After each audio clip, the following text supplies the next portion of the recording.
नमस्कार, मैं अंजना और आप देख रहे हैं निर्मल हिंदुस्तान। आइए शुरुआत करते हैं इस वक्त की बड़ी खबर से।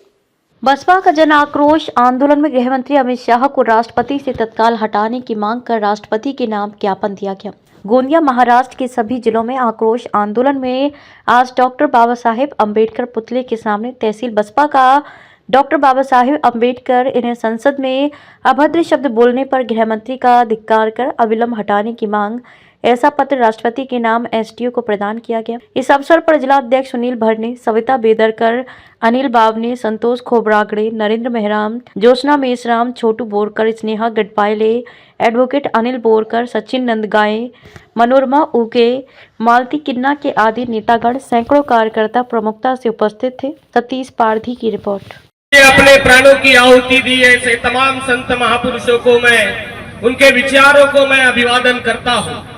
हजारों सालों के देश के उद्धार करता विश्व रत्न बोधिसत्व परम पूज्य डॉक्टर बाबा साहब अम्बेडकर जी को मैं अभिवादन करता हूँ, उनके विचारों को अभिवादन करता हूँ। की गई साथियों, ये पहली मर्तबा नहीं हुआ, ये बार बार, चाहे वो सरकार कांग्रेस की हो, चाहे वो सरकार बीजेपी की हो, ये दोनों सरकारें मनवादियों की है। और ये जो मनवादी व्यवस्था है हजारों सालों से इसी तरीके से हमारे महापुरुषों का समय समय पर अपमान करती है। और हम तमाम बहुजन आज इस स्वतंत्र भारत में हम इस तरीके की होने वाली घटनाओं को आज के बाद कभी इनको अंजाम न दे, ऐसी व्यवस्था का हमें निर्माण करना पड़ेगा। तो जो जिस तरीके से अगर हम कांग्रेस का इतिहास देखें, आज जिनके बच्चे अभी 4 साल के बाद इस संविधान में जो जिस तरीके से समानतावादी जो विचारधारा पर आधारित संविधान है 1954 से लेके 1954 से लेके 1999 तक 99 बार इन लोगों ने संशोधन किए। और यही वो है इनके दिल दिमाग में बाबा साहब के प्रति, संविधान के प्रति हमेशा ही जहर रहा है। और वही जहर अमित शाह के द्वारा संसद में बोला गया। साथियों, ये देखते रहते हैं कि इन अम्बेडकरवादियों में वो जो खून बह रहा है सही में गर्म है कि नहीं है।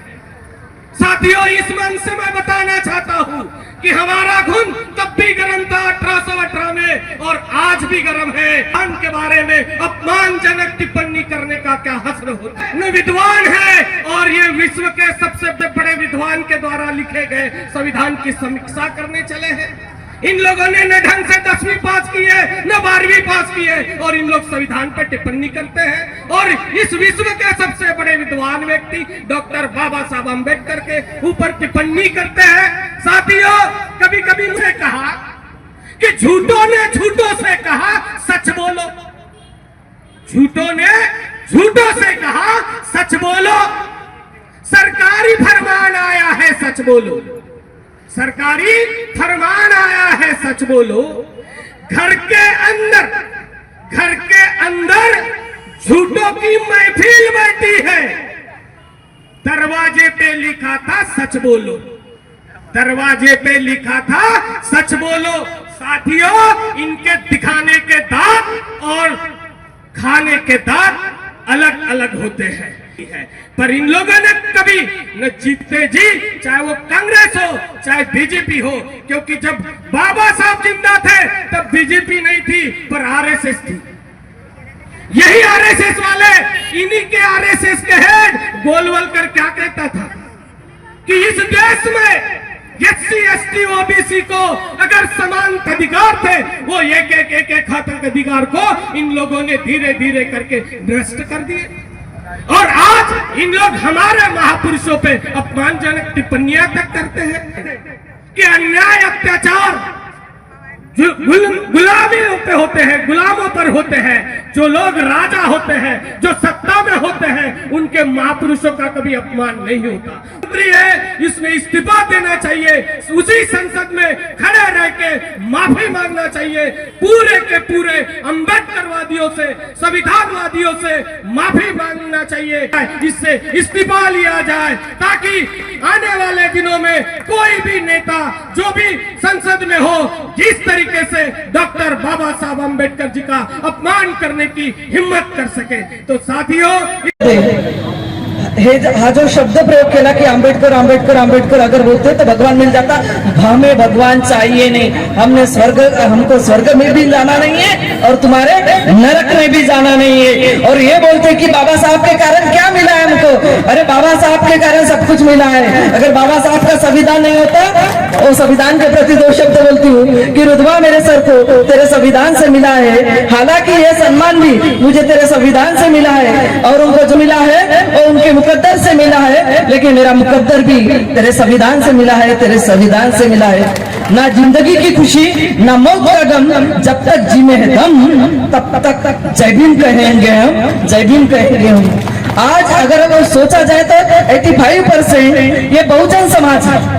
ऐसा कहा जाता है कि चमचागिरी का तेल चला है बहुजनों के लाठी पर, वरना 15% कैसे राज करते बहुजनों के छाती पर। यही एक सही बात है कि हम बोलते नहीं और जो बोलते नहीं उनके ऊपर अन्याय अत्याचार हमेशा से होते आ जा रहा है। दूसरा एक मैं हिंदी में बोलने की कोशिश, इनका जो हत्याकांड हुआ म्हणजे त्यांना मारून टाकलं आणि मारून टाकल्यानंतर पहा मागे दिल्लीला निर्भया कांड झालं। सारा देशातले गल्लीतले लोक हातामध्ये मेणबत्त्या घेऊन रस्त्यावर, हातरस्ता कांड झाल्यानंतर किती लोक सवर्ण समाजातले रस्त्यावर उतरले गेले। त्या सरकार त्या संदर्भात कोणी बोलत नाही। या कायदा गरिबांचा गळा दाबतो आणि श्रीमंत कायद्याचा गळा दाबतात, अशी ही व्यवस्था आहे।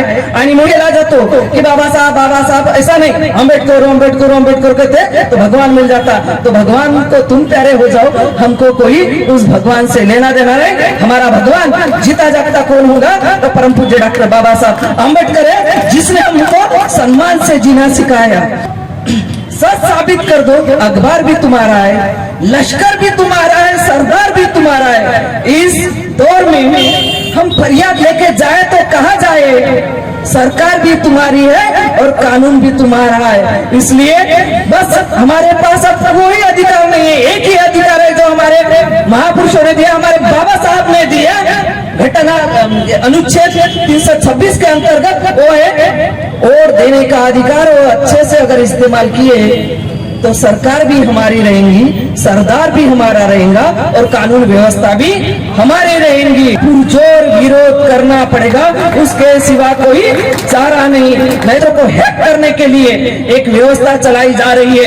अगर अमेरिका, इंग्लैंड सभी देश ये ईवीएम फेंकते तो फिर हमारे देश में ये जबरदस्ती क्यों है? इनको मालूम है इनकी जान वो पिंजरे का पोपट ईवीएम में अटकी हुई है, इसलिए ये लोग ईवीएम के लिए हमारे ऊपर जबरदस्ती कर रहे हैं। लेकिन कब तक तो बोलती हूँ ना, सब लोग अगर इकट्ठा हो गए SC ST OBC समाज तो हमारे पेशाब से ये समाज बढ़ के जाएगा। ये ध्यान में रखिए। ऐसे बोलते हुए शब्दों को विराम। जय जय जय जय जय भीम।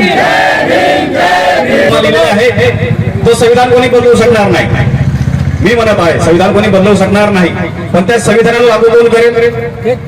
त्या देशामध्ये पार्लमेंट आहे आणि ते पार्लमेंट ह्या देशामध्ये काय करते, संविधान काय करते, लागू करते। मग संविधान लागू करण्यासाठी काय करायचं असेल तर आजच्या युगामध्ये काय आहे, म्हणजे ह्या दशकामध्ये ईव्हीएम आहे आणि याच्या पहिले काय होतं, बॅलेट पेपरच्या कॅप्चरिंग करण्याची व्यवस्था चालू होती।